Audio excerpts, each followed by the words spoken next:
नमस्कार दोस्तों, आप सभी का स्वागत है मेरे YouTube channel the updated youth पर। दोस्तों, आज हम बात करने वाले हैं नूंह में हरियाणा का, जो कि एक ज़िला है। हरियाणा के नूंह जनपद में एक अभी हिंसा हुई थी 31 जुलाई 2023 को। इस हिंसा में क्या हुआ, क्यों ये हिंसा घटी, इस चीज़ के बारे में हम बात करेंगे।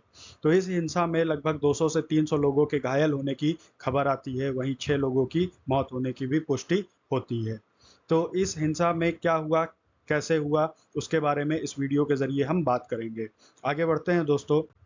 ये हम देखते हैं कि ये हरियाणा का मैप है, और ये जो हरियाणा का मैप है, इसमें ये हरियाणा का मैप अगर देखें तो ये इधर पंजाब से मिलता है, हिमाचल प्रदेश से मिलता है, और पूर्व में ये उत्तर प्रदेश से मिलता है, और इधर राजस्थान से मिलता है। यानी हरियाणा के ये आसपास के हमारे अन्य राज्य हुए।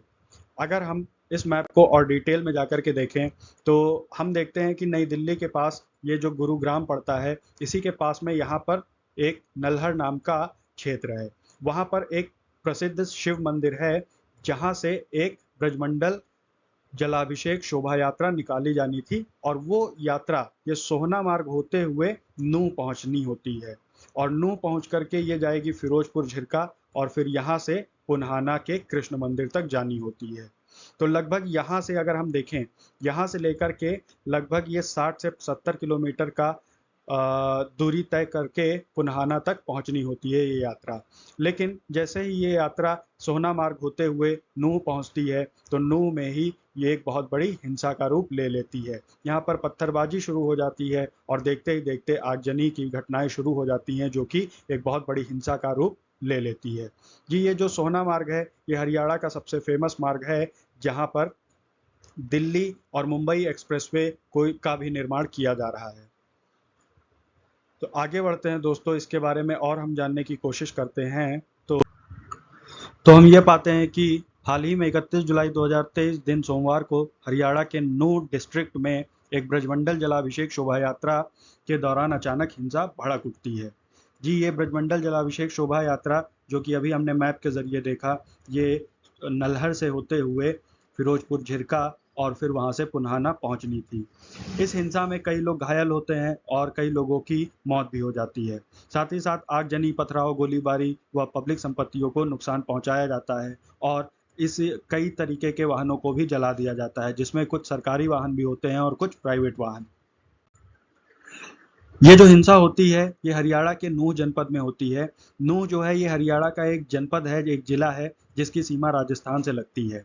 नूंह मेवात क्षेत्र का एक हिस्सा है। मेवात हरियाणा, राजस्थान और उत्तर प्रदेश के कुछ हिस्सों को मिलाकर के एक क्षेत्र बनता है, और ये नूंह जो है उसी मेवात क्षेत्र में पड़ता है। बेसिकली प्रेजेंट टाइम में नूंह डिस्ट्रिक्ट को ही मेवात डिस्ट्रिक्ट के नाम से जाना जाता है।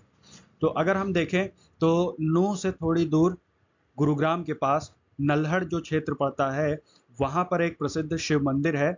शिव मंदिर से फिरोजपुर झिरका होते हुए, फिरोजपुर झिरका के झिर मंदिर से पुन्हाना के कृष्ण मंदिर तक एक ब्रजमंडल जलाभिषेक शोभा यात्रा निकाली जानी होती है। ये जो ब्रजमंडल शोभा यात्रा है, इसका आयोजन विश्व हिंदू परिषद यानी वीएचपी और आरएसएस से जुड़े एक संगठन यानी बजरंग दल के द्वारा आयोजित की जाती है। इसे बीजेपी जिला अध्यक्ष गार्गी कक्कर के द्वारा आयोजित किया जाता है।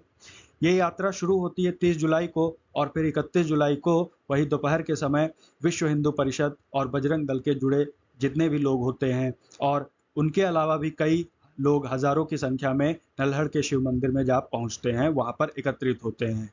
वहां पर से लगभग 12:30 बजे यात्रा फिरोजपुर झरका के लिए रवाना होती है, और ये जैसे ही सोहना मार्ग होते हुए नूंह पहुंचती है, तो नूंह पहुंचते ही वहां पर पत्थरबाजी शुरू हो जाती है, और धीरे धीरे ये एक बहुत बड़ी हिंसा का रूप ले लेती है। जब इसकी जांच की जाती है, तो जांच के अनुसार ये पता चलता है कि जो उपद्रवी थे, उन्होंने वहां पर कई सारे वाहनों को जला दिया, जैसे बसों व कारों को आग लगा दी, और साथ ही साथ गोलीबारी भी की, जिसमें वहां के डीसीपी सज्जन दलाल और एक इंस्पेक्टर अनिल कुमार को भी गोली लगी, जिन्हें बाद में मेदांता हॉस्पिटल में एडमिट कराया गया। वहां पर उनका इलाज चल रहा है। इसके साथ साथ 2 होमगार्ड को भी गोली लगी और उनकी मौत हो गई। होमगार्ड का नाम नीरज व गुरसेवक है। और उसी दिन हिंसा में लगभग 200 से 300 लोगों के घायल होने की खबर मिलती है, और 6 लोगों की मौत की भी पुष्टि होती है। उसी समय ये भी खबर आती है कि नल्हड़ के शिव मंदिर में लगभग 3 से 4 हज़ार लोग फंसे हुए हैं और बाद में जो हरियाणा के गृह मंत्री हैं उनके द्वारा ये सूचना दी जाती है कि उन 3,000 लोग जो फंसे हुए हैं नल्हड़ के शिव मंदिर में, उनमें से लगभग 2,500 लोगों को यानी 2500 लोगों को सुरक्षित पुलिस के द्वारा बाहर निकाल लिया जाता है। धीरे धीरे ये हिंसा नूंह के आसपास के क्षेत्र में फैलते हुए गुरुग्राम तक शाम 7 बजे तक पहुंच जाती है।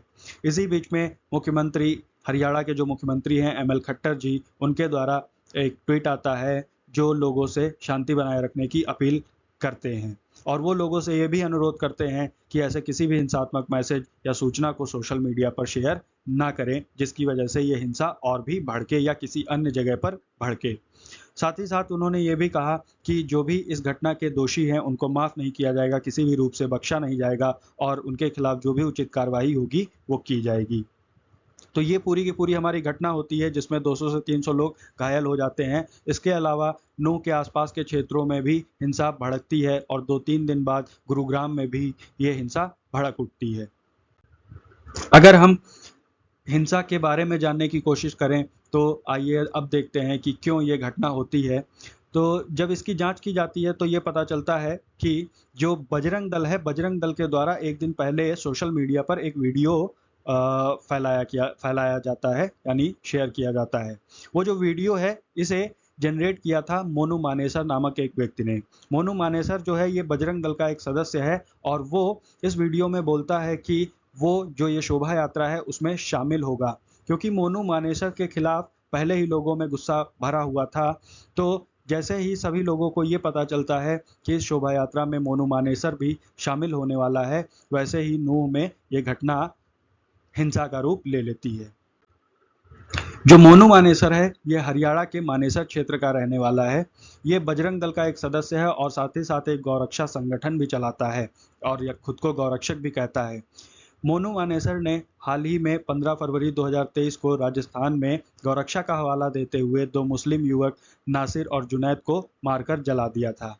फिर इनके जो जले हुए शव थे वो हरियाणा के भिवानी में पाए गए थे, जिसके कारण जो मुस्लिम समुदाय है उन लोगों में मोनू को लेकर काफ़ी ज़्यादा गुस्सा फैल गया था और उसी गुस्से की वजह से ये घटना हमारी घटित होती है, क्योंकि लोगों को ये पता चलता है कि उस शोभा यात्रा में मोनू मानेसर, जो कि काफ़ी दिनों से फरार भी चल रहा है, वो शामिल होने वाला है।